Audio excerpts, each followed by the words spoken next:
뒤에서 일을 하는 건 잘하는데 앞에서 일하는 걸 잘 안 좋아해서 마이크 잡는 거를 사실 이렇게 즐겨하는 사람은 아닙니다. 저는 원래 행정을 전공해서 원래 목회자로서 출발을 했고, 목회를 하다가 저한테 큰 이제 사건이 하나 있었는데 그게 바다 이야기 사건이 하나 있었습니다. 그 사건 이후에 제가 목회자의 길을 접고 제가 다시 공부를 해서 이제 행정학 석사학위학 박사학위를 다시 했습니다. 그래서 목회자로 출발을 해서 목사 안수를 받고 목회를 한 17년 정도 하다가 다시 행정학을 공부해서 박사학위까지 받고 그 다음에 총회 사무총장으로 출마를 해서 한 10여 년을 총회를 한 것 같습니다. 그 총회를 마치고 이제 잠시 대학교에서 교수로 있다가 국회의원의 꿈을 못 버려서 기독정당의 사무총장으로 일을 하러 가가지고 교수직도 사표 냈고 국회에도 못 들어가고 그런 사람이 되었고, 지금은 이제 사단법인 청소년 중도개방운동본부 이사장으로 한 2년 반째 법인을 설립해서 운영을 하고 있습니다. 그리고 다음 주에는 이제 우리 동성애 퀴어 축제반대 국민대회가 서울시 의회 앞에서 열리는데 제가 8년째 그 사무총장을 지금 맡고 있습니다. 이 강의가 들어왔을 때 사실 제가 많이 사양을 했습니다. 왜냐하면 제 전공도 아니고 사실 이 부분에 대해서 앞으로 이 대한민국의 훌륭한 젊은 리더들이 훌륭한 교수님들, 강사님들한테 강의를 받으셔야 되는데, 내가 시민단체 전문가도 아닌데도 이걸 한다는 게 굉장히 사실 부담스러워서 제가 거절을 진짜 여러 번 했는데, 사실 저희 법인도 지금 교육 중이라서 제가 우리 법인을 이렇게 교육 중인데 제가 자리를 비울 수가 없잖아요. 그래서 제가 몇 번을 고사를 했는데도 이게 중요하다고 말씀을 하셔서, 그러면 저는 이론적인 것보다는 제가 법인을 만들고 운영하니까 앞으로 시민단체를 정말 조직을 해서 운영하고 싶은 분이 계신다면 그분들에게 조금이라도 도움이 될 수 있는 이야기들은 제가 그럼 하는 것으로 제가 이렇게 말씀을 드리고 이 자리에 섰습니다. 그래서 중요한 이론적인 부분은 여러분들에게 유인물로 제가 파일을 보내드렸으니까 거기에 좀 참고를 해주시면 좋을 것 같습니다. 이제 시민단체 이렇게 얘기를 하는데, 사실 우리나라는 사실 지금 시민단체 시대라고 해도 과언이 아닙니다. 시민단체의 영향은 아주 굉장히 큽니다, 우리나라는. 그리고 특히 우리나라의 시민단체는 정치적으로 아주 극명하게 많이 나누어져 있습니다. 진보 시민단체, 보수 또 시민단체, 중도 시민단체는 그렇게 많지가 않은 것 같아요. 그래서 보수 정권이 만약에 나라를 운영할 때는 진보 시민단체들이 아주 그냥 일어나가지고 아주 엄청 많이 활동을 하죠. 또 이제 진보 정권이 들어서면 진보 시민단체는 입 딱 닫고 조용히 하고 있다가 보수 시민단체들은 또 굉장히 반발을 많이 합니다. 그러니까 우리나라 시민단체는 이론적입니다. 이론적으로 봤을 때는 진정한 의미의 시민단체가 많지 않다, 이렇게 봐야 되는 거예요. 왜냐하면 편향돼 있으니까. 정치적으로 내 편이면은 그 사람들이 뭘 잘못하면은 절대 그냥 아무 말 안 하고 그냥 넘어가주고, 정권이 나와 다른 사람이 잡으면은 이제 그때는 막 공격을 해대고, 이렇게 되어지는 모습들을 오랫동안 지켜보면서 시민단체가 정말 시민단체로서의 올바른 역할을 하려면 시민단체가 무엇인지부터 우리가 잘 배우는 것이 중요하겠다. 다른 사람이 이런 시민단체 하는 게 좋아 보여가지고 나도 저렇게 시민단체 해야지. 세상말로 여기서 장사가 누가 예를 들어서 곰탕집이 잘 되니까 나도 곰탕집 해야지, 너도 곰탕집 해야지, 이렇게 해서 시민단체가 많이 늘어난다면 그것은 그렇게 큰 의미가 없어요. 그냥 그런 시민단체는 얼마 못 가서 다 문을 닫습니다. 이름만 있고 활동을 못합니다.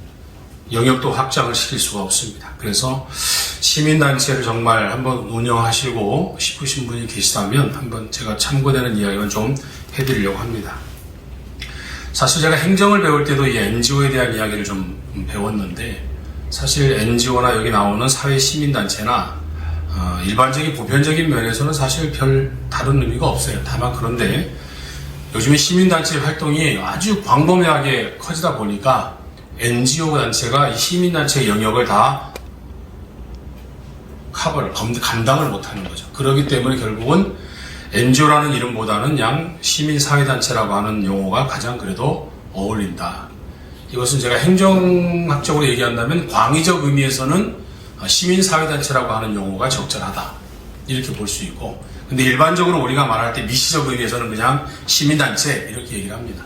시민단체라고 해서 일반적으로 법적으로 뭐 비영리단체든 법인단체든 이렇게 등록을 해서 시민단체를 운영하는 사람도 있지만 등록하지 않고 그냥 그룹을 만들어서 활동하는 사람들도 많이 있습니다. 그래서 시민단체라고 하는 개념만 놓고 봤을 때에는 우리가 시민사회단체 개념이 들어갔을 때는 거의 대부분 시민사회단체 이름을 쓰는 데는 거의 대부분이 뭐 법인이든 또는 비영리단체든 거의 대부분이 다 그렇게 등록을 하고 활동하시는 분들이 많고, 그냥 시민단체 이름으로 가볍게 쓰고 가시는 분들은 그냥 그 자기와 함께 우리 이 사회가 감당하지 못하는 부분들을 시민들이 함께 자발적으로 모여가지고 운영하는 그런 시민단체는 사실 많이 있기도 합니다. 그래서 일반적으로 저희가 시민사회단체 이렇게 보시는 것이 좀 용어적인 의미에서는 좀 맞지 않느냐, 저는 그렇게 생각을 하고 있습니다. 그래서 표를 이렇게 보여드렸는데, 이 표에 있는 개념들을 여러분들이 보시면 여기 나와 있는 이 표에 있는 이 NPO라든지 민간 비영리기구라든지 민간단체, 공익단체, NGO, 비정부기구라든지 민중단체, 관변단체, 또 사회시민단체, 사회단체, 이익집단, 이렇게 제가 표를 이렇게 보여드렸는데, 이 표에 보시면 사실 공통된 부분이 다 있습니다. 여기 있는 이 단체들이 다 다른 게 아닙니다. 공통된 부분을 가지고 있고 다른 부분이 다 있습니다. 그 단체만의 특징을 갖고 있기 때문에 여러분들이 표를 보시면은 이 사회시민단체 같은 경우가 어떻게 구분이 되는지 여러분들 좀 보시면, 표를 보면 좀 이해가 되지 좋을 것 같아요. 제가 이제 아까 말씀드린 것처럼 이론적인 부분은 제가 다 생략을 하고, 이제 시민단체에 대한 의미로 여러분들이 앞으로 시민단체를 세우고 운영하려면 여러분들이 이런 부분들은 좀 생각을 깊이 해보시고 시민단체를 조직을 하는 게 좋겠다는 생각을 갖고 있습니다.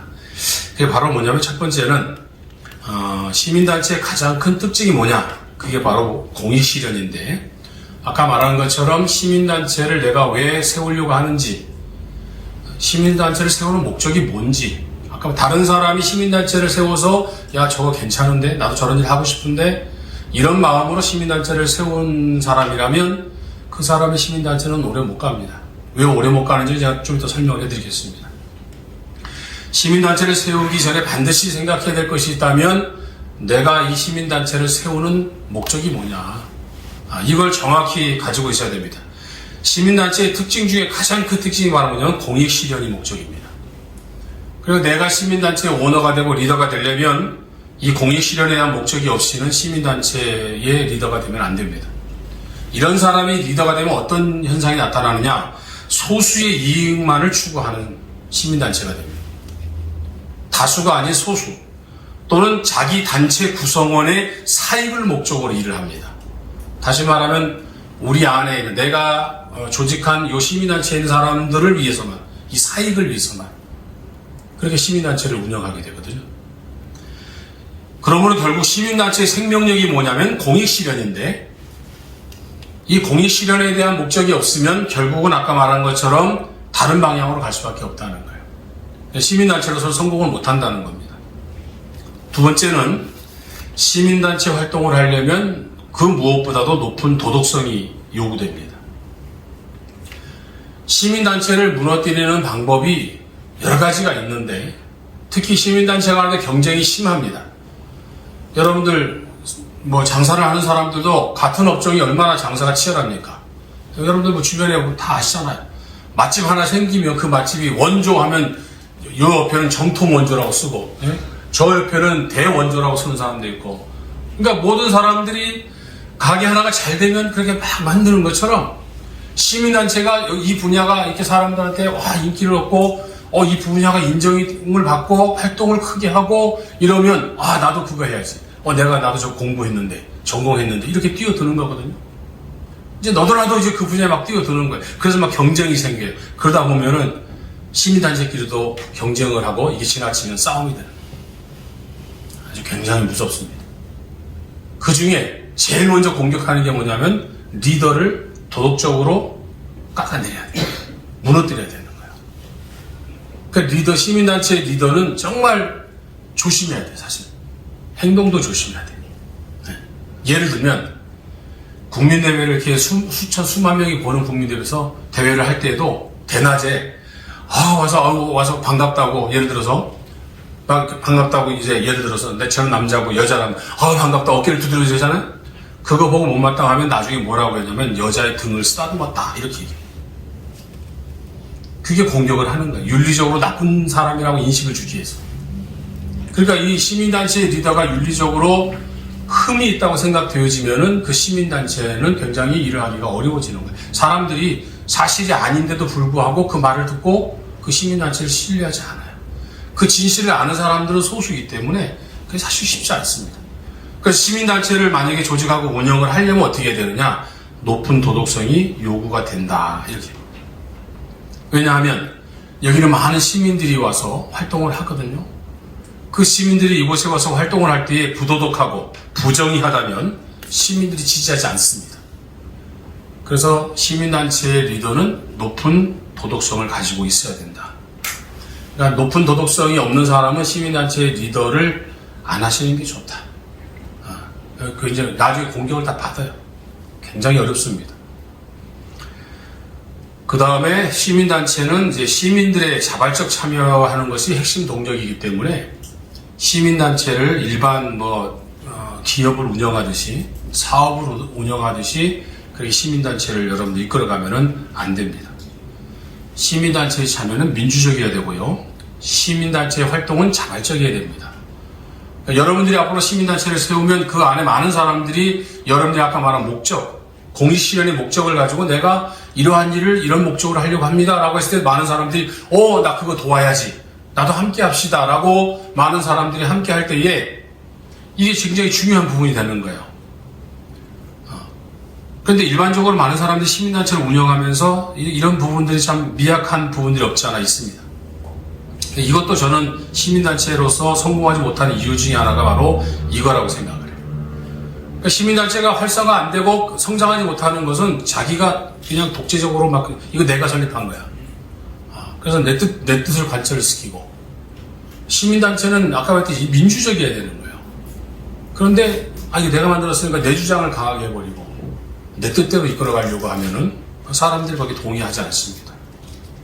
그리고 시민단체는 사익을 추구해서는 안 된다. 그리고 자기 시민단체의 이익을 추구해서도 안 된다. 그러면 여기 생각해 보세요. 시민단체 하면은 여러분 생각할 때 메리트가 없어요, 사실. 시민단체 해가지고 경제적으로 무슨 돈을 많이 번다든지, 부를 축적하고, 명예나 또 나름 높은 도덕심을 가지고 칭찬을 받을 수 있어요. 존경받을 수 있는 부분은 없잖아, 있으면. 근데 경제적인 면을 봤을 때는 시민단체는 사실 굉장히 힘들고 어려운 겁니다. 무슨 법인을 만들어서 경제적으로 정말 넉넉한 형편이어서 법인을 만들어서 운영하면은 괜찮은데, 일반적으로 시민단체의 출발은 거의 비영리단체로 출발을 하거든요. 그러다 보니까 일을 하다 보면은 어디에 자꾸 마음이 흔들리느냐, 돈이 있는 곳에 사람의 마음이 자꾸 뺏기게 돼요. 그러니까 시민단체의 아까 말한 목적, 공익실현의 목적이 자꾸 흔들리는 거야. 이 경제적인 문제 때문에. 내가 시민단체를 운영하려면 임대료도 내야지, 인건비도 줘야지, 나도 먹고 살아야지. 그러면 시민단체 활동을 하기 위해서 공익실현의 목적이니까 시민단체를 하는데, 사실 참여하는 사람들은 일반적으로 자기 직업이 있고 협력하는 사람이지만 그걸 전문적으로 하는 사람은 그게 직업이 되거든요. 그럴 때에 이 경제적인 부분에서 공익실현의 목적을 잃어버리지 않고 계속할 수 있을까? 이건 정말 힘들다고 저는 생각을 해요. 정말 어렵습니다. 그러니까 여러분들이 시민단체를 운영하는 데 있어서 경제적인 문제에 대해서 여러분들이 흔들리지만 않는다면 시민단체의 목적인 공익실현의 목적을 이룰 수가 있는 거예요. 그런데 대다수의 작은 시민단체들, 비영리단체들이 왜 성공을 못하고 왜 자립하지 못하느냐? 바로 여기서 다 무너지는 거야. 시민단체의 가장 기본적인 목적은 공익실현의 목적인데, 공익실현의 목적이 어디에서 흔들리냐? 이 경제적인 면에서 흔들리는 거야. 그래서 아까 말한 우리나라는 진보 시민단체나 보수 시민단체, 진보 정권이 잡으면 보수 시민단체가 떠들어대고, 보수 정권이 정권을 잡으면 진보 시민단체들이 떠들어대고, 뭘 얘기하냐면 바로 이 공익 실현의 목적이 아니라는 거지. 그러니까 우리나라의 시민단체가 굉장히 정치적으로 편향되어 있다는 그런 의미를 얘기하는, 뭐 전부가 그런 건 아니죠. 그러나 그런 편향적인 부분이 굉장히 많다. 저는 그렇게 말씀을 드릴 수 있습니다. 그리고 우리가 다섯 번째로 봐야 될 것이 무엇이냐면 순수한 민간단체의 성격으로 운영을 해야 된다. 시민단체는 참 복잡해요. 오늘 이 복잡한 이 사회의 시민단체를 이끌어간다는 건 결코 쉽지 않습니다. 그래서 일을 하는 데 있어서 특히 이 정치적인 면이 밝아야 되고요. 사회 현실, 현상에 대한 분석이 빨라야 됩니다. 이런 부분이 리더가 만약에 그런 능력이 없게 되면은 그 시민단체는 사실 일하기가 사실 어렵습니다. 시민단체는 공공기관에 속해 있는 것이 아니거든요. 그러다 보니까 공공기관에 속해 있으면 괜찮죠. 어떻게 보면은 편안하잖아요. 근데 시민단체는 자발적인 시민들이 모여서 만든 곳이기 때문에 공공단체가 아니기 때문에 아까 말한 것처럼 그런 혜택에는 도움이 없어요. 자발적으로 시민들이 운영해 가야 되는 거예요. 결론적으로 시민단체가 발전하지 못한 우리나라의 현실 중에 하나가 결론적으로 나오는 것이 이 재정적인 열악성인데 이런 부분이 바로 여기에 해당될 수 있다는 거죠. 그래서 우리가 시민단체를 이끌어가는데 내가 시민단체의 정말 리더가 되고 싶다면 순수한 시민단체로 만들어서 가야 된다. 그리고 또 하나는 편향적이면 안 된다. 시민단체는 사실 정치적으로 편향되면 안 됩니다. 그러면 아예 처음부터 시민단체를 만들 때에 아까 말했잖아요. 목적이 뚜렷해야 되는 거거든요. 그러면 나는 내가 추구하는 목적이 이거다. 그러면 특히 우리는 보수 우파의 시민단체들을 운영하고 있는 사람들이거든요. 저는 중독을 하고 있기 때문에 정치적인 편향성은 지금 저는 띄질 않고 있거든요.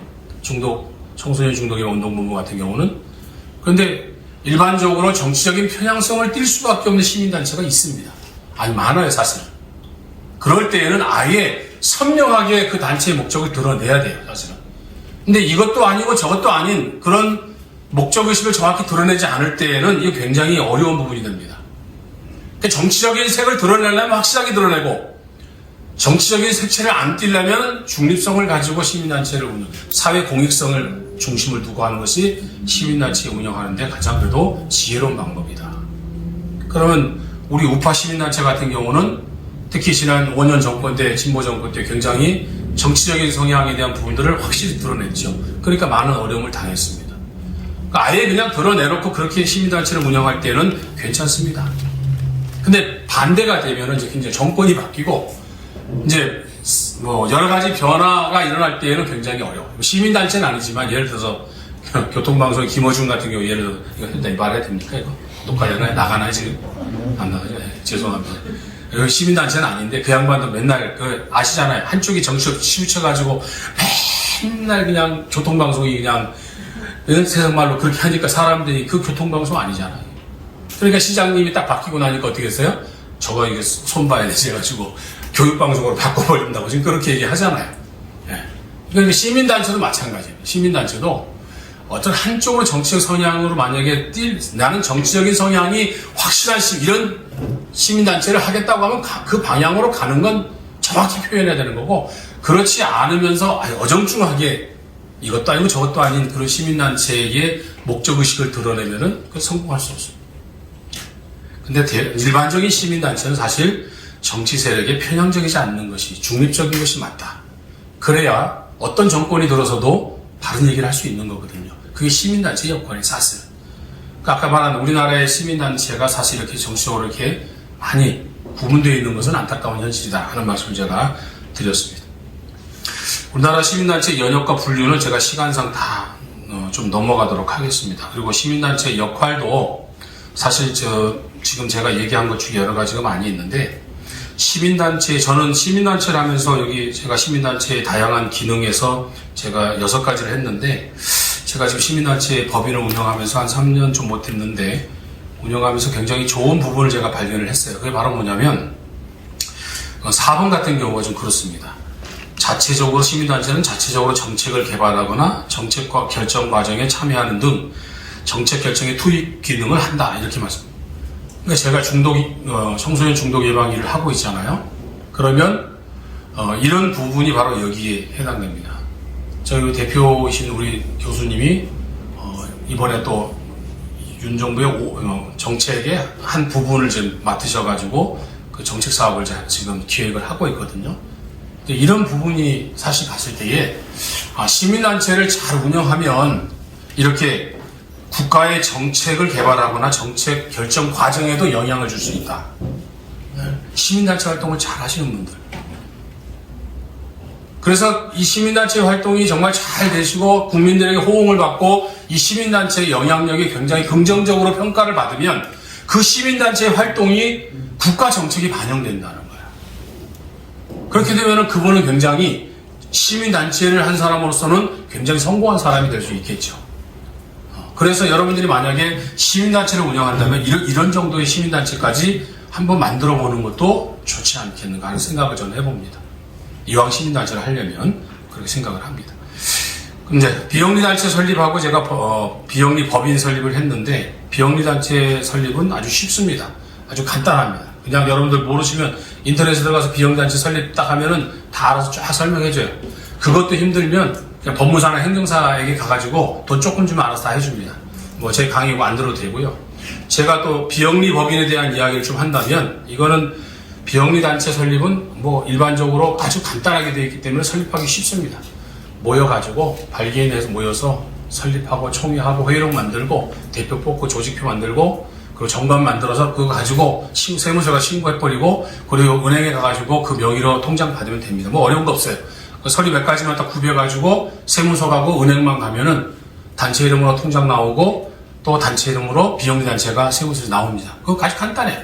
그렇게 지금 우리 우파 진영, 보수 진영의 시민단체는 거의 대부분 이런 단체가 거의 아마 주를 이룬다고 보면 될 것 같아요. 법인단체는 사실 그렇게 많지 않습니다. 그리고 이제 그거보다 좀 크게 만약에 시민단체를 하고 싶다면 비영리 법인입니다. 이 비영리 법인은 사실 굉장히 좀 복잡하고 힘이 듭니다. 비영리 법인을 저도 세우는데 한 3개월 걸렸던 것 같아요. 3개월을 여기에 매달렸던 것 같아요. 근데 비영리 법인을 세우려고 1년, 2년 준비한 사람도 못 세우는 분들 많습니다. 굉장히 이 까다로운 부분들이 진짜 많습니다. 형식적으로 서류를 구비하는 내용은 다 있는데 그 안에 내용을 구비하기가 그 원하는 기준을 맞추기가 사실 그렇게 쉽진 않습니다. 저도 비영리 법인 만들 때 정말 힘들었어요. 차라리 그냥 비영리 단체로 갈까 법인 만들지 말고 이렇게 마음이 바뀔 정도로 힘들었어요. 그리고 글자 하나 문자 하나 틀리면 서류가 빠꾸 맞아요. 그 정도로 엄격하게 합니다. 그러니까 비영리 법인을 만드시려면 혼자 하시지 말고 전문가의 도움을 받는 게 사실 좀 좋습니다. 왜냐하면 법인이잖아요. 비영리 법인이니까 이 비영리 단체는 혼자 하셔도 되고 비영리 법인을 만드실 때에는 전문가의 도움을 받으셔야 됩니다. 저는 그냥 처음부터 하나부터 열까지 혼자 제가 그냥 해가지고 3개월에 받아냈더니 사람들이 그걸 어떻게 3개월에 받아냈냐고 다들 놀라는데 저 받아놓고 나서 저도 놀랐어요. 3개월에 이렇게 받는 게 사실 아니래요. 더 오래 걸린대요. 근데 3개월 걸려서 했는데 비영리 법인을 많이 세우시길 원하시는 분들은 제가 이렇게 원고에다 좀 간단하게 좀 써놨습니다. 그 내용을 좀 보시면 준비하는 과정은 그 절차에 따라서 하시면 되고 법인을 정말 만드는데 여러분들이 만약 해결이 안 되고 어려운 점이 있다 하면 제 연락처 우리 운영진에서 알고 있으니까 그런 부분에 있어서는 제가 도움을 드리겠습니다. 행정적인 부분이니까 도움을 드리도록 하겠습니다. 단 비영리 법인을 만들기 전에 꼭 생각해 볼 것만 제가 여러분들에게 주의사항을 좀 하나 알려드리겠습니다. 이거 간과하고 비영리 법인을 만드시려면 그분은 좀 어려움을 당할 수 있습니다. 첫째는 비영리 법인을 운영할 능력이 충분한가. 다시 말하면은 비영리 단체는 그렇게 돈이 많이 안 들어요. 조그만 사무실 있으면 되고 사무실이 아니면 집에다도 해도 됩니다. 집 주소도 받아줘요. 그리고 비영리 법인 같은 경우는 경우가 다릅니다. 사무실 계약서가 다 있어야 됩니다. 그러니까 여기서부터 이제 돈이 들어가는 거예요. 그리고 시설을 다 갖춰야 됩니다. 그 목적에 맞게끔 시설을 다 구비해야 됩니다. 그리고 이사들을 또 세워야 됩니다. 그러니까 이사회가 조직 구성이 돼야 되는 거예요. 그러니까 이 이사 구성이 되어져서 또 총회를 열어야 되고, 뭐 처음에는 발기부터 시작하지만 총회를 열어야 되고, 또 이사 회의록도 만들어야 되고, 거기에 이사들이 제출할 서류들도 많고 아주 복잡합니다. 정말 복잡합니다.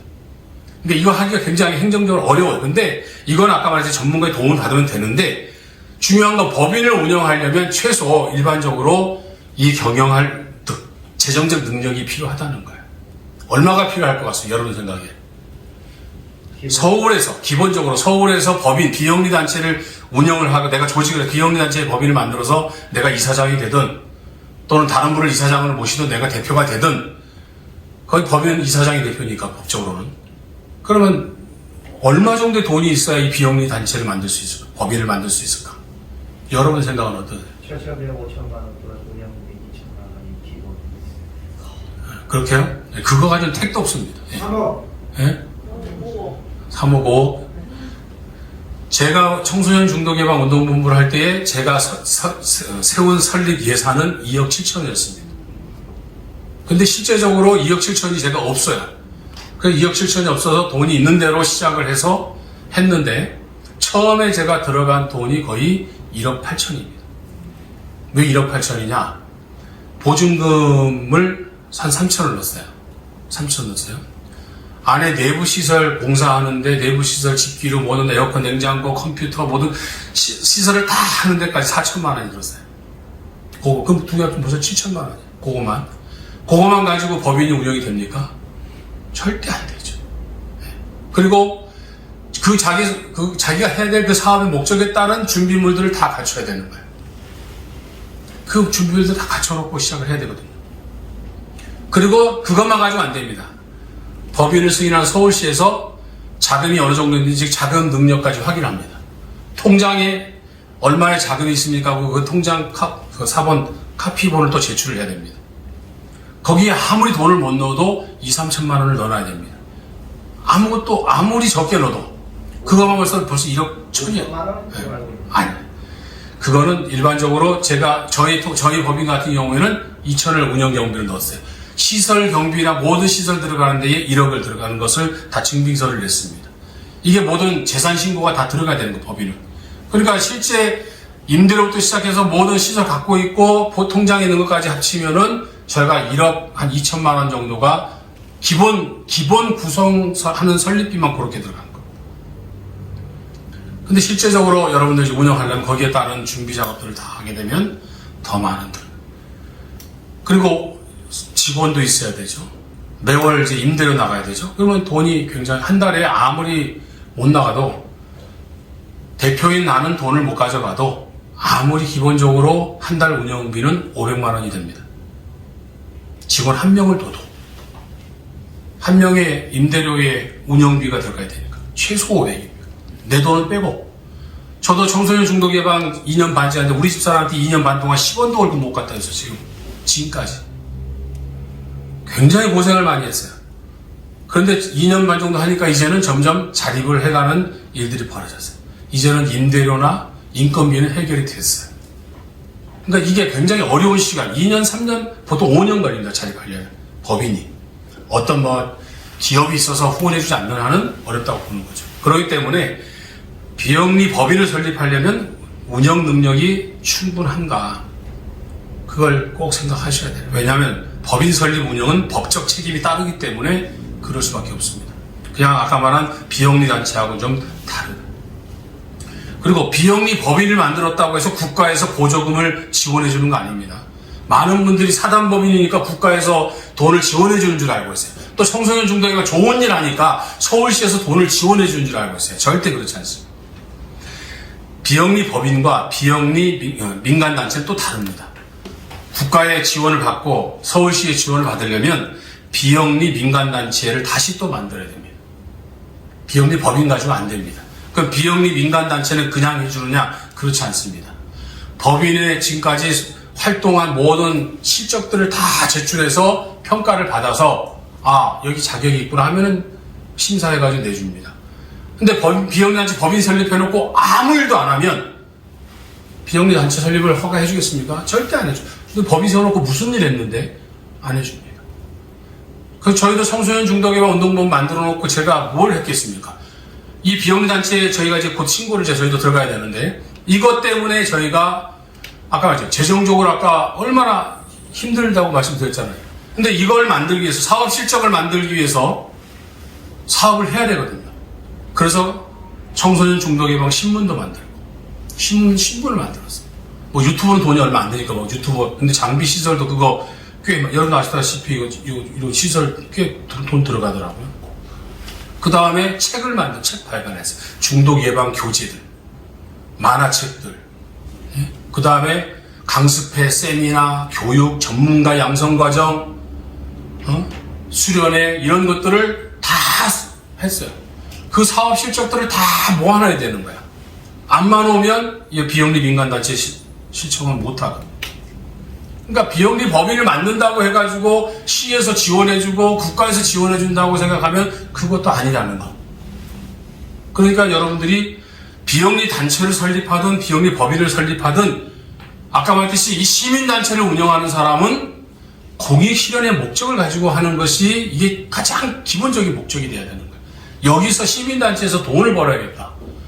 또는 시민단체를 통해서 다른 목적이 있을 수는 있겠어요. 이걸 통해서 뭐 정치계에 진출하게 그런 뜻을 가지고 하는 사람도 많이 있어요. 없지는 않습니다. 특별한 경우는 그럴 수 있어요. 그러나 일반적으로 시민단체의 목적은 정부, 국가가 할 수 없는 일, 그런 일들을 시민들 스스로가 자발적으로 하는 거예요. 예를 들어가지고 다음 주에 동성애 퀴어축제 하잖아요. 서울광장에서.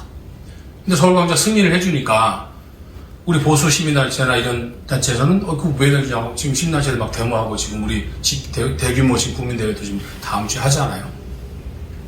그러니까 국가는 그런 부분에 대해서 사실 신경을 잘 안 쓰죠. 네. 그러니까 시민단체에서 우리 애들을 보호해야 되는데 국가가 그 생각 안 하고 서울시장 생각 안 하네. 공공장소에서 동성애라도 축제하는 걸 그냥 허락을 해줬네. 근데 학부모 입장에 봤을 때는 도저히 그 용납이 안 되거든요. 그러니까 학부형들 시민들이 모여가지고 반대를 하는 거예요. 그게 시민단체. 간단하게 얘기하면 그렇게 가는 거거든요. 그래서 시민단체를 운영하는 데 있어서 야 이거 그냥 쉽게 되는 건 아니구나 하는 거 여러분들 잘 생각해 보시고 저는 시민단체를 정말 운영하고 싶다 그러면 가장 시민단체 기본적인 것부터 좀 확인을 하고 들어와야 된다 저는 그렇게 생각을 합니다. 법인 설차 단계를 제가 1단계, 2단계 쭉 설명을 했기 때문에 그걸 보시면 될 것 같고요. 제가 마지막으로 해드리고 싶은 것은 시민단체 운영과 리더 역할 요거를 제가 좀 하고 오늘 강의를 좀 마치고자 합니다. 제가 이론적인 것을 고사하고 여기 못 옵니다. 강의 못하겠습니다 하고 제가 계속 말씀을 드렸잖아요. 근데 이것 때문에 사실 제가 강의를 좀 수락을 했다고 하면 맞는 겁니다. 저는 뭐 이렇게 아까 말씀드린 것처럼 이론적인 아까 말했듯이 시민단체 전문가가 아니다 보니까 행정적인 부분은 제가 얘기하려면 아주 잘하는데 뭐 저는 뭐 시민단체를 전공한 사람도 아니고 그리고 시민단체 전공도 석사학위 과정이 있습니다. 경영대학원 쪽에 보면 있어요. 우리 청소년 중대운동본부 사무총장 우리 김교 목사님도 그 석사를 받았어요. 시민단체 그쪽 학과에서 전공도 있습니다. 학위도. 예. 그런 뜻이 있는 분들은 그렇게 공부하는 것도 괜찮습니다. 자, 오늘 시민단체 운영과 리더의 역할인데요. 이거를 제가 여러분들에게 좀 말씀드리고자 오늘 제가 썼어요. 왜냐하면 여러분들 앞으로 우리 보수 진영의 대한민국을 정말 건강하게 지키기 위한 청년들, 리더라고 말씀을 제가 들었기 때문에 시민단체를 정말 하시고 싶은 분이 계시다 그러면 제가 이 말씀을 꼭 드리고 싶어서 제가 몇 가지를 좀 정리했습니다. 첫째는 시민단체 여러분들 아까 말한 것처럼 다 그렇게 해서 여러분들이 조직을 했어요. 이제 리더가 됐고 경영자가 됐으니까 잘 이끌어 가야 되잖아요. 시민단체 만들어 놓고 실패하면 다시 문 닫으면은 내가 이루고자 하는 것도 못 이루고 경제적인 손실도 생길 거고 사람들에게도 신뢰를 잃을 거고 이왕 시민단체를 해서 만약에 운영하는 사람이 되었다면 이렇게 기본적인 준비를 갖추고 설립을 했으면 그 다음부터 이제 운영을 해야 되잖아요. 저는 이제 운영에 대한 부분을 좀 얘기를 좀 해주고 싶어요. 다른 거 다 잊어버려서 좋은데 운영에 대한 부분을 제가 한번 말씀을 좀 드린다면 여러분이 어떤 시민단체를 만들지 간에 분명한 목적의식을 설정을 해놓고 해야 된다는 거예요. 분명한 목적의식. 이 분명한 목적의식이 없을 때는 안 됩니다. 비영리단체, 시민단체에서 봉사하는 사람들을 되게 들여다보면 이타주의로 시작은 해요. 이게 좋은 일이라 생각하고 봉사도 하고 많은 사람들이 그렇게 합니다. 내가 좀 희생함으로 인해서 다른 사람이 행복하다 그러면 이런 봉사에 대한 기쁨, 즐거움, 만족감 때문에 사람들이 시민단체 와서 많이 봉사합니다. 자원봉사 많이 해요. 사랑을 기본으로 하고 있기 때문에 자기를 희생함으로 인해 가지고 다른 사람을 행복하게 하는 일이라면 많은 사람들이 이렇게 지원도 해주고 봉사도 다 해줍니다. 그런데 그것만 가지고는 그 시민단체가 오래가지 못합니다. 이런 종교단체의 예를 하나 좀 제가 들어본다면 인터컵을 제가 한번 얘기 들어볼게요. 인터컵이 한국교회에서는 사실 그렇게 기성교회에서 그렇게 좋은 평가를 받지는 못해요. 근데 인터컵의 구성원들을 들여다보면 여러분들은 깜짝 놀랄 거예요.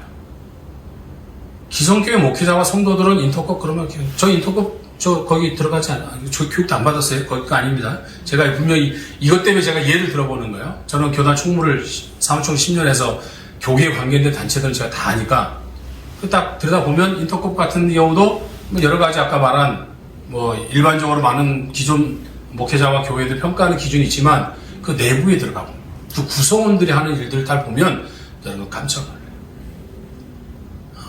얼마큼 깜짝 놀라느냐? 인터컵에서 가장 강조하는 게 뭐냐면 선교예요. 그죠? 선교를 가장 강조해요. 그 선교를 강조하는데 선교는 어디로 가야 된다고 생각하냐면 외국으로 가야 된다고 생각을 해요.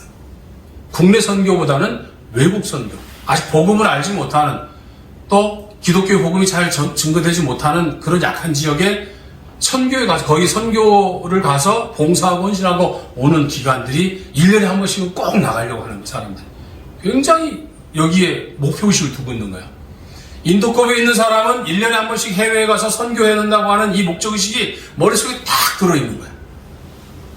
그래서 내 주위에 지금 2사람, 3사람 정도가 인터컵 사람이 있는데 1년에 한 번. 외국에 있는 자기 카나다의 딸도 들어와. 같이 나가. 선교를. 그 정도예요. 그러면 왜 그 사람들이 거기 그 매력에 빠지느냐? 제가 다음에 결론적으로 얘기하겠지만 그 사람들은 국내가 아닌 이제 외국을 가요. 여러분들 여행을 가보시면 알지만 외국 가는 게 얼마나 마음이 설레요. 그런데 그냥 외국 가는 것도 아니고 주의 말씀을 들고 주님의 말씀을 들고 선교까지 하고 하니 얼마나 자긍심이 크겠어요. 이 안에서. 얼마나 뜨겁겠나 생각해보세요. 내가 지금 남들은 다 여행 가는데 나는 지금 이제 복음을 들고 비행기를 타고 지금 남들이 안 가는 나라에 가서 지금 복음 전하고 봉사하러 가는 거야. 이 사람 속의 마음 속은 지금 자기를 희생하고 헌신하는 그 마음이 가득 차 있고 주님의 명령을 잘 지키기 위해서 선교의 명령을 지키기 위해서 지금 가는 거야. 그래서 돈들 다 모아가지고 아껴 써가지고 그렇게 선교회를 가는 거란 말이야. 그러니까 이 사람들은 자기들의 목적의식이 정확한 거야. 그 단체의 목적의식이 정확하니까 거기 구성원들이 그렇게 자기 그 목적의식대로 행동을 하는 거야. 시민단체도 마찬가지야. 근데 일반적으로 내가 좀 여기서 봉사하고 자기 희생하면서 이런 정도라면은 시민단체도 성공할 수가 없어요. 나와 함께 하는 사람이 어떤 걸 느껴야 되냐? 이걸 느껴야 되는 거예요.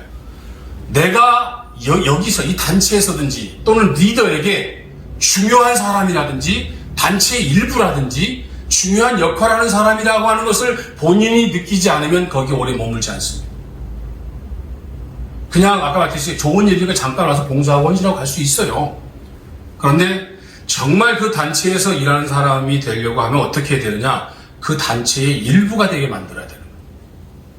그리고 그 사람이 생각할 때에 무언가 크고 중요한 것의 일부가 내가 되었다고 하는 마음이 들었어야 거기서 충성도 하고 헌신도 할 수 있는 거예요. 여러분들이 시민단체의 리더라면 나와 함께 일하는 사람들에게 이걸 심어줘야 돼요. 여기에 들어왔더니 여기 비전스쿨에 들어왔더니 나라고 하는 존재보다 더 큰 무언가가 보여야 되는 거죠. 여기 와보니까 나보다 더 큰 무언가가 있는 것 같아. 그럴 때 그 사람은 거긴 안 떠나요. 근데 여기 들어왔는데도 나보다 더 큰 무언가가 없는 것 같아, 여기에는. 그러면 사람들은 거기 오래 있지 않습니다. 내가 리더가 되면 그래서 자기 목적의식이 정확해야 되는 거예요. 내가 만든 조직에 대한 목적의식을 사람들이 정확히 알고 여기 함께 해줘야 된다는 거예요. 그랬을 때 그것이 제일 중요한 것이다 하는 말씀을 제가 드리고 싶어요. 그러니까 리더는 정확한 자기 목적의식을 설정해야 된다 하는 거예요. 두 번째, 자기만 갖고 있으면 안 되는 거예요. 두 번째는 어떤 거냐? 나와 함께 일하는 사람도 내 목적의식을 공유해야 되는 거예요. 내 목적의식이 정확하면 나와 함께 일하는 사람에게도 목적의식을 정확하게 해줘야 되는 거예요. 다시 말하면 내가 만든 시민사회단체에 나와 함께 일하는 사람들, 지위고하를 막론하고 그 모든 사람들이 내가 하는 일에 대해서 동일한 목적의식에 집중하도록 만들어야 되는 거예요. 리더는 이런 목적의식인데 함께 일하는 사람은 그 리더의 목적의식과는 상관없다 그러면 그 사람은 금방 갈 사람이고 거기에 헌신할 사람이 아니에요. 예를 들어서 어떤 기업에 청소부가 있다 하면 그 청소부라 할지라도 그가 일하는 그 기업의 목적, 내가 이 회사, 예를 들어서 S라고 하는 회사에 내가 지금 청소부지만 이 청소부로 일하면서 이 회사가 추구하는 목적의식이 무엇인지를 이 청소부까지도 알게 해야 되는 거야. 오너는 그렇게까지 교육을 시켜야 되는 거야. 우리 회사가 어떤 회사가 어떤 목적을 만들어졌는지를 그냥 사람들을, 그냥 외부에서 일하는 사람들을 일을 시킨다 할지라도 그 사람들에게는 우리 회사가 어떤 회사인지 목적의식을 가르쳐 줘야 되는 거야. 청소부라 할지라도 내가 여기서 월급을 받는 사람이라면 이 회사가 어떤 회사인지를 정확히 목적의식을 가지고 청소를 하더라도 그 청소를 해야 되는 거예요. 그러니까 나와 함께 일하는 어떤 사람이라 할지라도 같이 공동으로 목적의식을 소유해야 됩니다. 리더는 훌륭한데 함께 하는 사람이 이런 목적의식이 없으면 그것은 그 조직은 그렇게 성장할 수가 없다는 뜻입니다. 예를 들어서 시민단체 중에 가정폭력 쉼터에서 일하는 예를 들어 시민단체가 있고 거기서 일하는 직원들이 있다고 예를 들어봅시다. 그러면 가정폭력 쉼터에는 폭력을 당해서 오는 사람들 거기서 쉬러 오잖아요. 저도 중독예방 쉼터를 지금 만들려고 지금 준비를 하고 있는데 중독자들의 쉼터를 만들어서 거기서 공동체 생활을 지금 준비하고 있는데 여기서 일하는 사람은 똑같습니다. 거기서 일하는 모든 직원, 식당에서 일하는 모든 직원에 이르기까지 가정폭력에 대한 통계든지 가정폭력의 위험성이든지 가정폭력에 대해서 다 알고 있어야 되는 거예요. 쉼터에서 일하면서 쉼터에서 나는 식당에서 일하니까 여기가 뭐 하는지 몰라요. 그럼 그 오너는 빵점이에요. 아까 말한 것처럼 리더의 목적의식이 없는 거예요. 내가 쉼터를 운영한다 하더라도 쉼터에서 일하는 모든 직원들도 이 쉼터가 어떤 쉼터인지 그 목적을 정확하게 인지하게끔 해주고 그 마음속에서 그곳에서 자기 맡은 일들을 하게 해야 된다는 거예요. 그랬을 때 그 시민단체가 성장하고 발전하고 사람들에게도 인정받을 수 있다. 이렇게 제가 말씀을 드립니다. 세 번째는 제가 몇 시까지죠? 아직 좀 남았죠? 네. 세 번째는 함께 일하는 사람들을 지속적으로 자극을 좀 해야 됩니다. 이거 시민단체 대표님들 이거 꼭 명심하세요.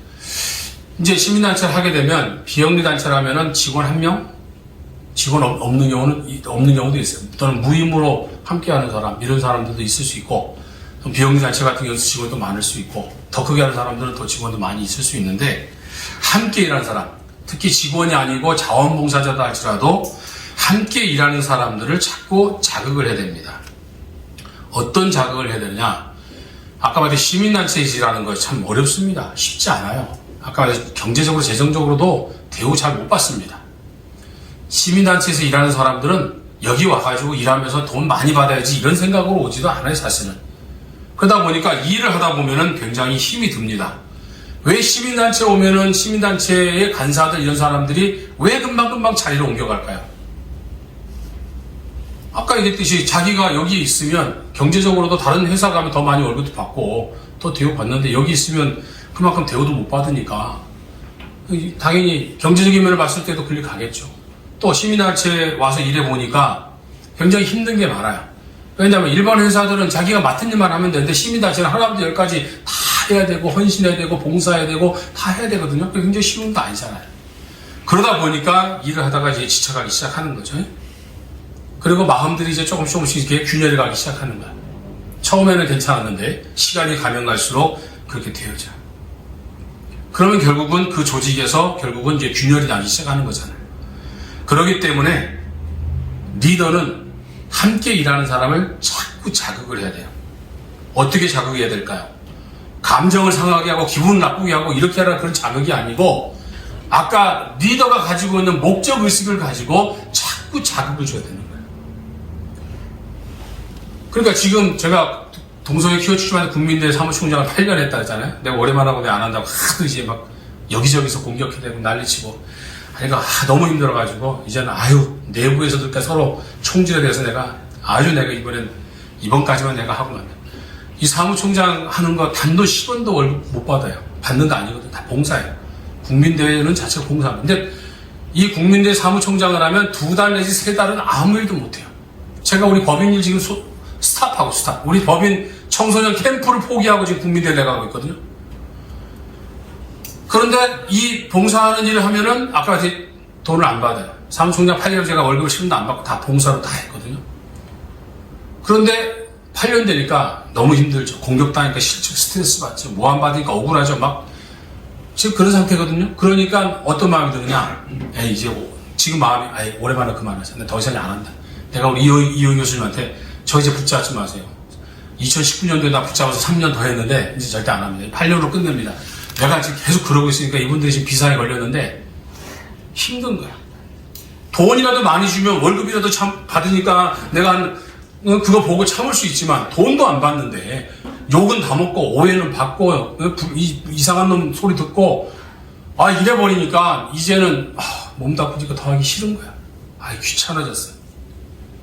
그러나 돈을 받으면 돈 때문에 어쩔 수 없이 해야 되는데 그게 아니니까 여기서 자꾸 흔들리는 거야 사람. 그러니까 이호 교수님이 자꾸 나를 자극을 하는 거야. 어떻게 자극하는 거야? 이 국민대를 왜 하자는 거야? 이 국민대의 목적이 뭐냐는 거야. 이 목적을 위해서 목사님이 억울해도 참아야 되고 당장 보수하고 싶어도 참아야지. 우리끼리 싸우는 게 나가면 어떻게 되겠냐고. 목적의식을 자꾸 얘기하면은 거기서부터 이제 마음이 약해지는 거야. 요즘 저 저녁마다 혼자 우울해져요. 사무실에 책벌실에 가가지고. 그게 굉장히 힘든 겁니다. 근데 목적의식을 가지고 자꾸 자극을 하니까 그래 내가 언제 뭐 돈 바라고 이거 했어? 내가 처음 시작할 때 돈 바라고 안 했지. 맞아. 퀴어 축제 저거 서울광장을 못 막으면 쟤들이 이제는 서울시장 앞에 나오고 광화문 막 나갈 거고 숭례문까지 나갈 거고 대한민국의 수도 중심부를 퀴어들이 쫙 휩쓸고 가는 그런 나라 되기 전에 우리가 막아야지. 그래서 시작해서 8년 막아서 걔들 아직 서울광장 못 벗어났잖아요. 에? 그거 하나 생각해보면 잘한 거잖아요. 사실 그게 역할이잖아요. 그게 똑같은 거거든요. 시민단체가 오래 지속되고 사람들한테 인정받고 일하는 사람이 흔들림 없이 가려면 이 목적의식을 가지고 자꾸 자극해야 돼. 돈을 준다고 해서 그 마음이 사라지는 게 아니에요. 저한테 지금 사무총장이 8년 고생했는데 이번에는 제가 이번에 수고하시니까 한 300만 원 드릴게요. 제가 그거 받는다고 제 마음이 풀어지겠습니까? 안 풀어지죠. 근데 뭐냐면 자극을 하는 거예요. 목적의식을 가지고. 여러분들 앞으로 리더가 되면 내가 만든 시민단체의 목적의식을 가지고 사람들을 건강하게 자극하세요. 기분 나쁘게 자극하지 말고. 기분 나쁘게 자극하면요, 그만두고 나갑니다. 뭐 그런 거 몰랐어? 그런 것도 참고야지. 이렇게 숨기려고 하면은 그래 몰랐어요. 그렇게 가버리지. 그러니까 감정을 상하게 하는 게 아니고 목적의식을 가지고 자극을 하되 긍정적인 자극을 해야 돼. 우리가 안 막으면 이거 누가 막겠냐. 어떤 사람이 거짓말하고 희생하면서 일을 해주겠냐. 목사님이니까 했지. 누가 하겠냐.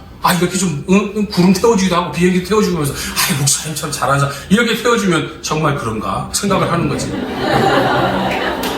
그거 아니고 하면은 사람들이 그거 하겠어요? 안 하죠. 리더는 그런 마음을 항상 가지고 이 안에 비전 스쿨에 있는 분들도 마찬가지예요. 우리 황교안 전 대행님께서 저는 문자 보낼 때 항상 이렇게 어쩌다 한 번씩 볼 때 대통령 권한 대행님 이렇게 보냈어요. 그래서 우리 대표님은 그래도 대통령 권한 대행을 하셨잖아요. 남들은 이제 총리님 그렇게 전 총리님 그거보다 더 높았잖아. 그리고 뭐가 대통령 권한을 하셨잖아. 대행까지 제가 그렇게 얘기를 하거든요. 가끔씩 제가 1년에 한두 번씩 어떤 일이 있을 때 문자를 보내고 했는데 제가 누가 모르면 5년의 대통령 여러 후보들이 지금 막 얘기하고 내가 어디 울산에 가니까 울산에 어디 국회의원 그 담임 목사님이 뭐라고 내가 막 계속 대통령 나올사님 벌써 이렇게 많아? 딱 누가 어떤 분이 물어요. 황교안 그 대표님은 어때요? 그래서 그분은 우리나라 정치인 중에서 가장 깨끗한 분이다. 근데 내가 걱정스러운 게 너무 깨끗해서 사람들이 안 모인다. 사람이 적당히 조금 묻어야 되는데 그게 없다는 거야. 목사님들 앞에서도 이번 선거 과정을 보면서도 그분처럼 정직한 사람 없고, 그분처럼 바른 사람 없고, 그분처럼 훌륭한 대통령으로서 그분이 대통령이면 얼마나 우리나라 대통령의 지금 위상이 올라가겠냐. 나는 그렇게 얘기를 해요, 진짜로. 그런데 정치인들은 안 좋아하는 것 같아요. 그래서 내가 제일 마음이 늘 아픈데, 5년 후에는 꼭 성공하시기 바랍니다. 조금 좀 흙도 좀 묻히시고요. 좀 어리석게 좀 보이시고, 사람들이 가까이 가도록 좀 그렇게 좀 하시고, 우리 대표님 딱 서 있기만 해도, 이렇게 입고 있잖아요. 뭐 범접을 못 하겠는데. 거기 가면, 예를 들어서, 워낙 깨끗한 사람 앞에 가면 잘못한 사람이 죄 지은 것 같아가지고, 이런 느낌. 옛날에 목회할 때에 잘못한 성도들이 목사님 찾아올 때, 목사님 계세요? 하고 문 열고 이렇게 들어오거든요. 똑같아. 그런 부분이 좀 우리 대표님한테 뭐 장점이나 단점이신데 함께 일하는 분들 그거 좀 한번 연구하시기 바랍니다. 그럼 네 번째는 업무 환경을 좀 과소평가하지 마라. 이거 굉장히 중요한데요. 비영리 단체든 법인이든 사실 굉장히 일반 기업하고 일을 하는 뭐라 그럴까요? 업무 환경 이게 좋지가 않습니다. 그렇잖아요. 일반 기업들은 업무 환경이 좋잖아요, 굉장히. 근데 비영리 단체든 비영리 법인이든 사실 업무 환경이 그렇게 좋지 않아요. 뭐 저희 같은 경우는 그나마 뭐 한 50평 정도를 쓰고 있으니까 그래도 업무 환경이 나쁜 환경은 아닌데 굉장히 열악합니다, 시민단체들은. 업무 환경이. 그렇기 때문에 이 시민단체에서 일하는 사람들 이 업무 환경을 여러분 좀 바꿔야 되는데 돈은 없어요. 돈이 있으면 좋은 환경을 바꾸면 되는데 컴퓨터도 좋은 거 사주고, 그냥 뭐 광속으로 쫙 가는 컴퓨터도 사주고, 노트북도 좀 쫙 사주고, 뭐, 얼마나 좋아요. 그러면 뭐 업무 환경이 뭐 좋지만, 좀 시민단체가 그렇게 못하잖아요. 10년 쓴 컴퓨터 또 써야 되고 말이야. 그냥 그렇잖아요. 노트북도 오래된 것도 쓸 수도 있고. 근데 이것보다 더 중요한 건 업무 환경 중에 제일 중요한 건 분위기입니다. 분위기. 비전스쿨의 분위기도 마찬가지. 어느 단체든지 저는 대한민국의 웬만한 큰 교회는 다 가봤어요. 10년 제가 사무총장을 했으니까 저희 교회만 해도 7,400개였고 제가 10년을 하면서 한국교회를 웬만한 것은 제가 다 했던 것 같아요. 10년 동안 제가 안 해본 일이 없었던 것 같아요. 그런데 그 교회들을 가보면 제일 먼저 제가 보는 게 뭐냐면 교회의 영적 분위기, 교회 분위기. 지금도 중독 예방 때문에 청소년 중독 예방 강의하기 위해서 우리 대표님 모시고 전국을 제가 지금 순회하고 있거든요. 웬만한 큰 게 지금 다 다니고 있거든요. 가보면 교회 분위기가 다 있어요. 교회마다 분위기가 다 다릅니다. 정말 달라요. 그런데 제일 안 좋은 분위기 어떤 분위냐?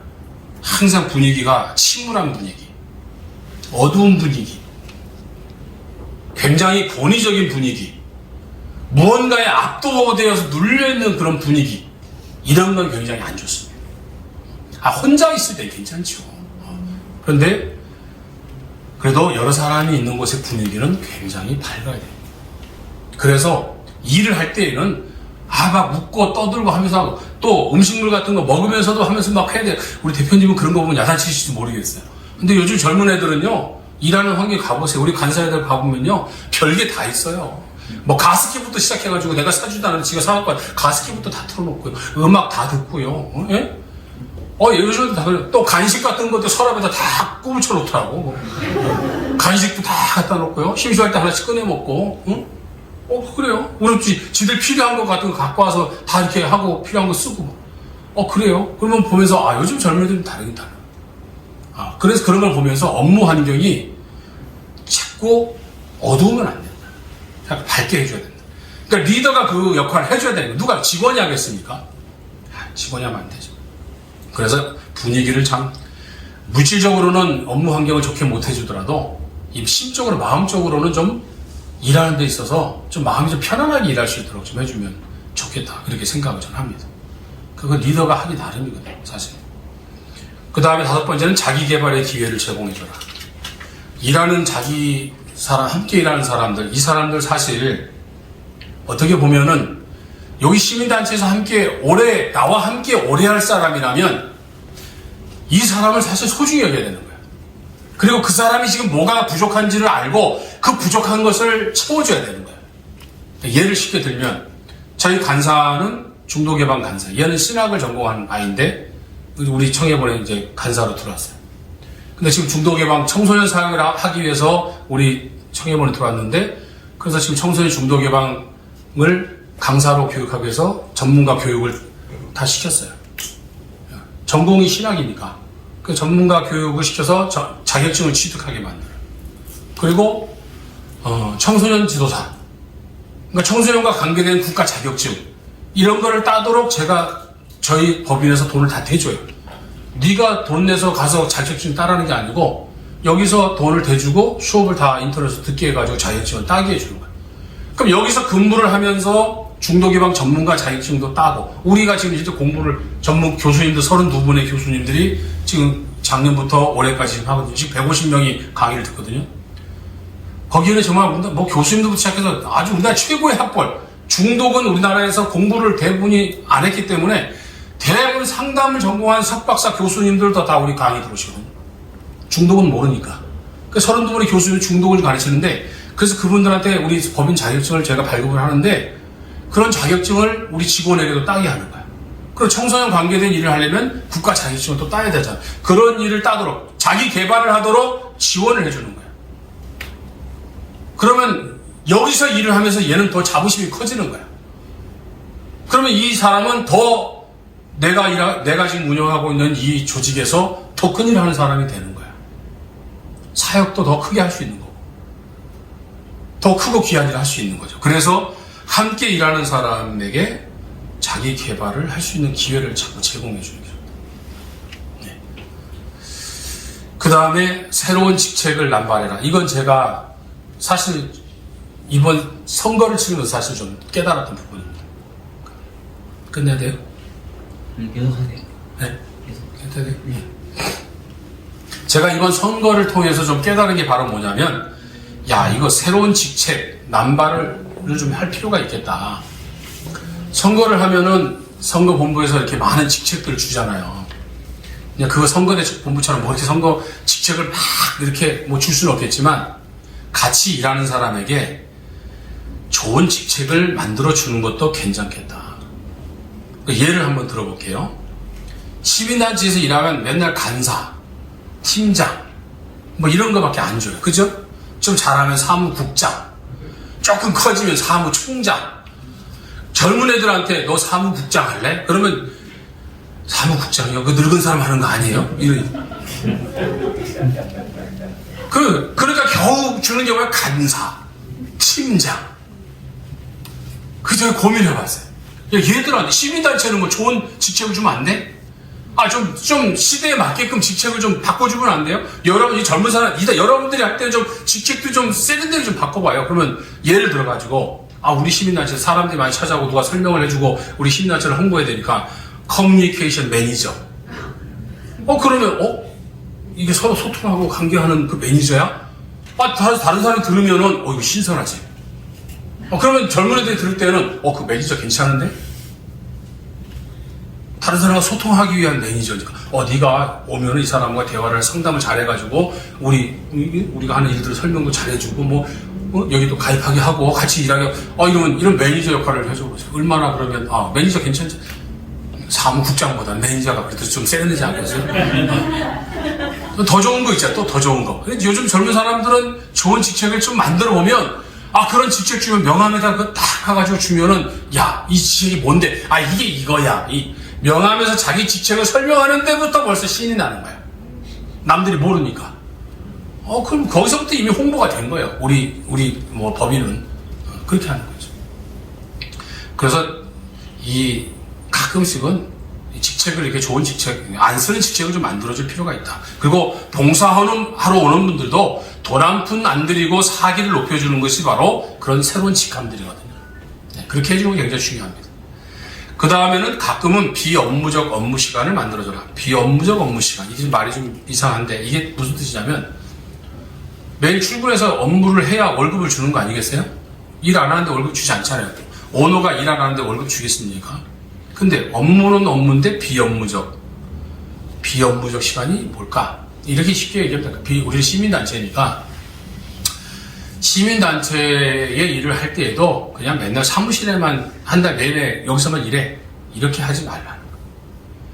밖에 외부 행사도 많이 있어서 그 시민단체에 많이 나가기도 해요. 그런데 일반적으로 행사가 없다 하더라도 일반 큰 기업들은 국내도 외국도 출장도 나가고 막 그렇게 해서 그런 것도 많이 하잖아요. 외국에 나가서 출장도 오고 국내 출장도 해서 막 지방도 다니고 막 그러면서 그 출장 가면 월급 다 나오고 출장비 다 나오니까 와 여행하는 기분으로 가서 업무 보고 이렇게 다 하잖아요. 근데 시민단체는 맨날 데모하러 갈 때만 피켓 들고 따라와. 이거 시작하고 또 집에 다시 들어가. 사무실 들어가.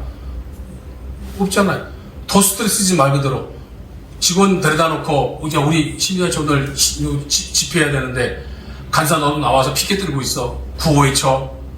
아 좋아하겠습니까? 아 이거 아니에요. 사실. 굉장히 이거 사실 싫어요. 그러니까 이런 부분을 봤을 때에 이거는 일을 하는 데 있어서 함께 일하는 사람들에게 이런 부분들 좀 만들어줄 필요가 있어요. 저는 우리 간사들하고 또 봉사하는 간사들, 월급을 주는 간사, 아르바이트 간사 이렇게 있는데 한 달에 한 번씩 제가 어떻게 하는지 아십니까? 노트북 다 챙겨, 그리고 차에 타, 그리고 어디로 갈까요? 어디로 간다고 생각해요? 저희 사무실 목동 쪽에 있거든요. 인천 앞바다 굉장히 가까워요. 한 35분이면은 영종도를 가요. 그럼 영종도 한 달에 한 번씩 영종도 커피숍에다 딱 앉혀놓고 오늘 업무는 노트북으로 여기서 업무를 다 봐. 몇 시부터 몇 시까지 하고 점심 먹고 그리고 몇 시부터 해서 업무 보고 그리고 일찍 퇴근시켜줘요. 그러면 얘들은 그날은 신난 거야. 노트북을 가지고 나가서 업무는 해요. 다 업무. 요즘 컴퓨터랑 노트북 업무 다 똑같지 않아요. 연락 핸드폰으로 다 합니다. 받아보면서 업무하면서 커피 마시면서 서로 이야기도 하면서 맡겨진 일은 다 처리해요. 애들이 안 하지 않습니다. 업무 시간인데 업무 같지가 않은 거야 지금. 지금 커피 마시러 온 것 같아. 놀러 온 것 같아. 근데 그날 일해야 될 것은 업무 지시를 다 하거든요. 오늘 이거 해야 돼. 근데 노트북 가지고 다 가자. 그거 해놓고 걔들끼리 하게 하고 내가 거기 있으면 꼰대잖아요. 늙은이가 거기 앉아가지고 옆에 있으면 애들이 좋아하겠습니까? 그럼 나는 그냥 다른 데로 가요. 네. 피해줘요. 그 밥 먹을 때 가서 밥을 또 사줘야 되니까 그때 가서 밥 사줘. 야, 밥 먹자. 그리고 밥 먹었으면 또 사라져줘요. 네. 그러니까 업무 시간인데도 불구하고 비업무 같아. 그걸 한 달에 한 번씩 제가 해요. 그러면 업무의 효율이 올라요.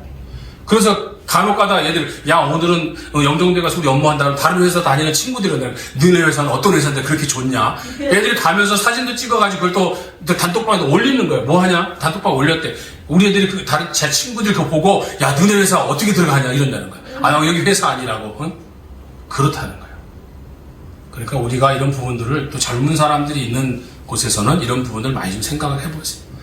그리고 젊은 직원 또는 봉사자들의 창의성과 에너지를 좀 높이 살 필요가 있다. 지금은 젊은 사람의 시대입니다. 네. 지금 여당의 당대표가 30대죠, 지금. 네. 30대잖아요. 잘렸어요? 네. 잘 됐네. 그러면 저 더불어민주당의 그 비대위 그 여자의 그 20대 아니에요? 20대? 맞죠? 네. 걔도 잘렸어요? 잘 됐네. 우리나라가 지금 좋은 나라가 되어가는 것 같아요, 사실은. 이런 거 보면. 사실은 경험이 중요한 거고요. 연륜이라고 하는 걸 무시할 수가 없는 거예요. 우리가 부모님의 훈계를 멸시하면 안 되거든요. 그분 훈계 교훈을 버리면 안 돼요.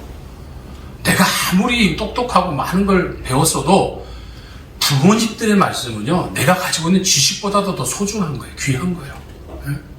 어제도 우리 아들은 내 뒤를 이어서 기자도 안 된다 해서 그래? 네가 하고 싶은 거야? 뭐라 하네.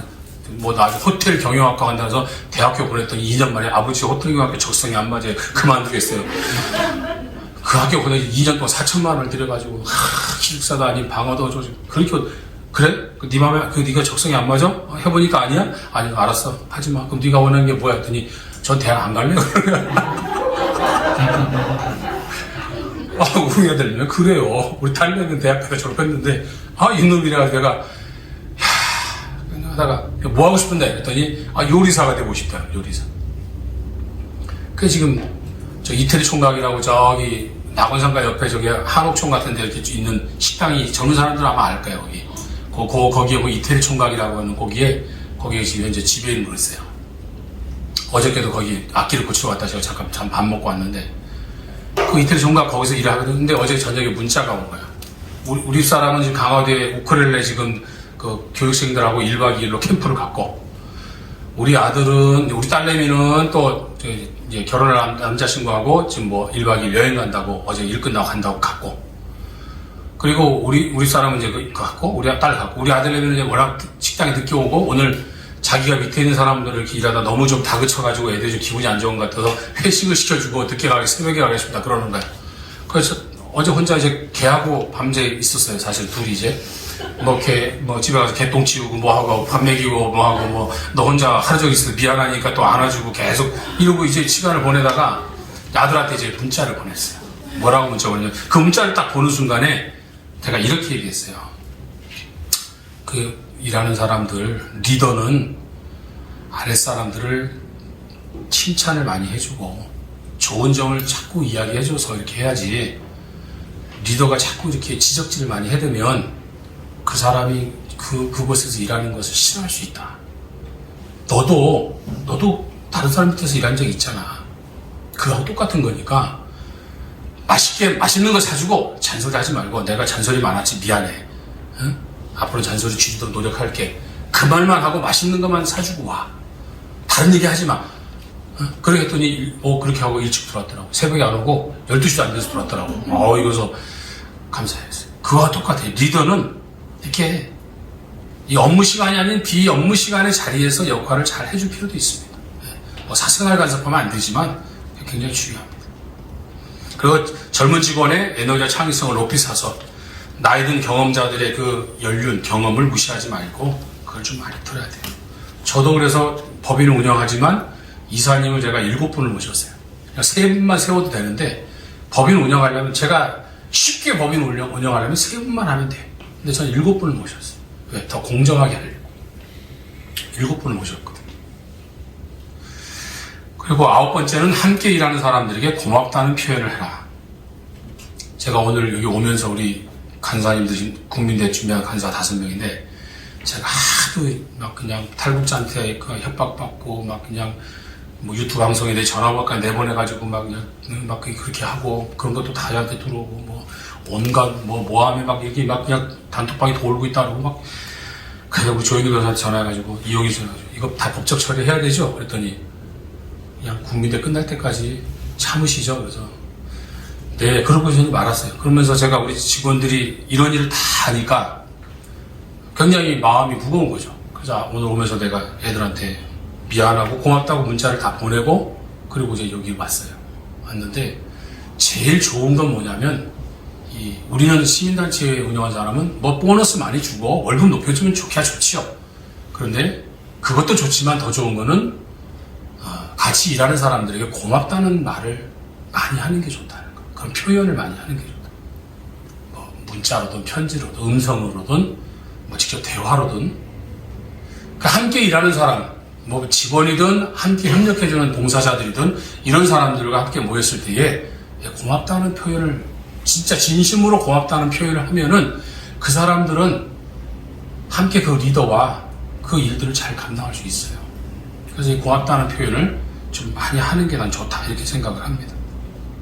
마지막으로는 함께 일하는 사람의 꿈을 무시하지 말라, 이런 부분들 제가 하고요. 이제 결론적으로 들어가겠습니다. 이제 사실 시민단체로 만드시면 시민단체가 굉장히 어려운 점이 많습니다.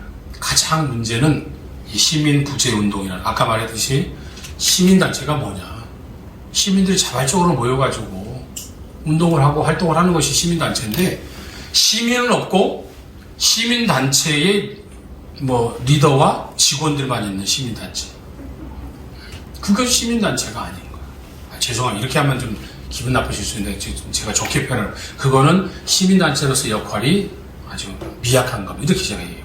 이렇게 고치겠습니다. 근데 대부분 지금 시민단체가 이런 상태예요. 특히 비영리단체들은, 법인단체를 빼고. 그래서 시민단체가 가장 중요한 것은 시민의 주체가 돼야 된다.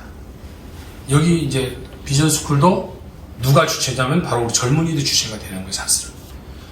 우리 대표님도 계시고 다 운영진도 있지만, 그분들보다 더 주체가 되는 것은 여기 함께하는 젊은이들. 여기가 사실 주체가 되어줘야 돼요. 그러므로 인해서 이 시민단체가 더 활성화되어지고 더 많은 젊은 청년들이 여기로 오게 되는 거야.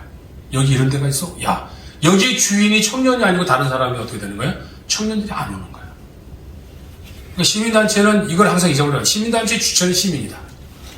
내가 운영하는 시민단체의 주체는 내가 아니다. 내가 주체가 돼버리면은 그건 내 개인 기업과 같이 내 개인 장사와 같은 상정이 되고 할 수밖에 없다는 거예요. 그렇게 안 되려면 시민단체는 시민이 주체가 되고 내가 지금 운영하고 있는 시민단체의 그 구성원이 주체가 돼야 된다. 그걸 꼭 알았으면 좋겠습니다. 또 하나는 재정이 열악한 겁니다. 여러분 시민단체 하실 때 이제 제일 문제가 아까 여기에 제일 미혹된다고 그랬어요. 마음이 흔들린다고 그랬습니다. 그래서 나쁜 사람들, 시민단체를 나쁜 사람들은 그래서 막 기업을 협박해서 돈도 뜯어내는 거고 다 그렇게 하는 거야. 많이 아시는 분들, 연륜 있는 분들은 아실 거예요. 젊은이들은 그게 무슨 얘기인데 그런데 아주 나쁜 시민단체들 많아요, 사실. 예. 그래서 우리나라의 기업들이 시민단체 안 좋아합니다. 예? 삥 뜯어가는 일진 애들 같고 그래가지고 안 좋아요. 그런 사람, 그런 단체가 있어요. 소수 있습니다. 많이 안 있고 조금 있습니다. 근데 이미지가 나빠요, 그런 것들. 근데 그런 게 왜 생기느냐? 이 재정적 열악, 인력 부족, 여기에서 시민단체가 활성화가 안 되고 발전이 안 되는 거예요. 재정적으로 문제가 있는데 어떻게 사람을 더 인력을 보충할 수 없고 이런 사업을 해야 되는데 이런 사업하기를 원하는데 이 사업을 추진할 만한 경제적 능력이 안 되면 못하는 거예요, 사실. 그러면 누군가의 또 도움을 요청해야 되고 후원을 받아서 해야 되는데 그게 쉬운 게 아니라는 거죠. 그러다 보니까 이 시민단체 운영하는 데서 제일 어려운 게 바로 뭐냐면 재정적 열악감. 이 문제가 사실 이제 해결이 돼야 되는데 그러려면 아까 말했듯이 시민단체가 편향된 시민단체가 아니고 아까 말했듯이 정말 시민단체의 정체성, 확실한 목적 이게 딱 드러나면은 기업들도 후원하게 되고 일반 시민들도 참여하게 되고 하는 그런 시민단체가 사실 바람직하고 특별한 목적의 시민단체는 그 목적대로만 잘 가면 오히려 그쪽 분야에서도 성공할 수는 있는 거예요. 그러니까 여러분이 시민단체를 선택할 때 어떤 시민단체를 할 거냐 그거를 여러분들이 좀 공익실현의 시민단체냐 아니면 특수 목적의 시민단체냐 이걸 여러분들 구분하셔서 시민단체를 설립을 하는 것이 좋겠다. 저는 그렇게 생각을 하고 재정적인 열악함을 해소하려면 어떻게 될 것인가 이거 저도 지금 굉장히 많이 연구하거든요. 그래서 저도 중독 예방 교재 책을 우리 교수님들한테 8가지 중독하고 성경적 재원해가지고 책을 만들어서 2권 책을 만들고 또 만화책도 만들어내고 막 그렇게 하거든요. 또 지금 현재 전문가에서 교육을 해서 재정적인 그런 것도 충당도 하고 책도 만들어서 판매하고 이렇게 해서 거기서 나오는 재정을 가지고 운영을 해야 되거든요. 그리고 저는 그냥 또 나름대로 그냥 이렇게 어디서 와달라 그러면 가끔씩 가긴 해요. 강사로. 이런 데나 이런 건 아니고 다른 제가 하는 일이 있어서 거기 가서 강의하고 거기서 돈 벌어서 또 어쨌든 여기다 또 채워 넣어야 되니까 그렇게 합니다. 그러니까 재정적인 열악함을 저도 해결하기 위해서 노력은 많이 하는데 제가 이사장이니까 제가 경영에 책임이 있잖아요. 그래서 이 재정적인 문제 때문에 정말 저도 굉장히 고민 많이 합니다. 그래서 저는 아까 말했듯이 우리 집에서는 지금 제가 옛날엔 제가 서열 1위였거든요. 내가 목회할 때도 우리 집에서 내가 왕이었고 그다음 교단 사무총장 할 때도 우리 집사람은 나를 왕처럼 봤고 우리 애들도 우리 아버지 최고라 그랬고 대학교 교수로 있을 때도 우리 아버지가 교수니까 또 긍지 자부심이 있었고 그러다가 이제 시민단체 대표가 되니까는 지금은 우리 집에서 제일 꼴찌가 됐어요. 왜? 월급도 못 가져주니까. 그렇게 된 거야. 그런데 감사한 건 뭐냐면 그 아이들이 내가 하는 일을 인정해주고 있다는 거예요. 그러니까 아까 말했듯이 시민단체는 돈의 목적이 돼서는 안 된다. 오히려 이 대한민국과 이 사회의 공익 실현을 위한 시민단체를 위해서 한다면 좋겠다. 그러니까 옛날 목회자가 굶주려가면서 개척하고 그런 심정하고 똑같은 거예요. 시민단체가 지금 교회는 다 붕대서 지금은 목사님들 그렇게 안 보자. 옛날 우리 때도 목회를 다 개척해야 정말 고생 많이 했거든요. 그거하고 똑같아. 시민단체가 바로 지금 그런 시대에 지금 이제 이 시민단체가 앞으로 시간 더 가면은 지금 교회가 이게 다 자립된 것처럼 시민단체도 다 자립되는 날이 오겠죠. 근데 지금은 초창기. 여러분들이 시민단체 하려면 이런 열악한 환경을 극복을 해야 됩니다. 극복하는 방법을 여러분들 요즘 젊은이들은 좋은 아이디어 많잖아요. 그걸 가지고 수익 사업도 하고 재정을 재정의 문제를 해결할 수 있는 방법들을 자꾸 만들어내야 된다. 그러면 이 재정의 열악한 또는 인력 부족의 문제를 해결할 수 있다. 그리고 시민단체의 적은 시민단체다. 그러니까 꼭 잊지 마세요. 우리가 여기서 같이 있지만 이 안에서 나중에 또 나하고 원수되고 적이 된 사람이 없다고 보장할 수 없어요. 같은 일을 하게 되면 또 경쟁이라는 걸 하게 되기 때문에 그렇고, 또 인간적인 관계가 틀어지면 그냥 친했다가도 원수가 되면 바로 또 그렇게 시민단체의 적은 시민단체다. 그래서 리더들은 시민단체와의 관계를 잘 해야 됩니다. 인격적인 관계, 대인관계 잘 해야 됩니다. 되도록이면은 10사람의 친구를 만들기보다는 한 사람의 적을 안 만드는 게 좋습니다. 시민단체를 운영하려면 10사람의 적은 나를 돕는다 하더라도 내가 이루고자 하는 것을 이루는데 도움이 그렇게 크게 안 돼요. 근데 한 명의 적은 내가 이루고자 하는 것을 못 이루게 만들어요. 그래서 친구 10명 세우는 것보다 적 한 명 안 만드는 게 좋다. 그래서 되도록이면 사람들 관계 속에서는 인내하고 겸손하게 섬기고, 그리고 다른 사람도 높여주고, 그리고 사람과 사람 관계를 신뢰를 갖고 이렇게 유지하게 되면은 좋은 시민단체 리더가 될 수 있다. 저는 그렇게 생각을 합니다.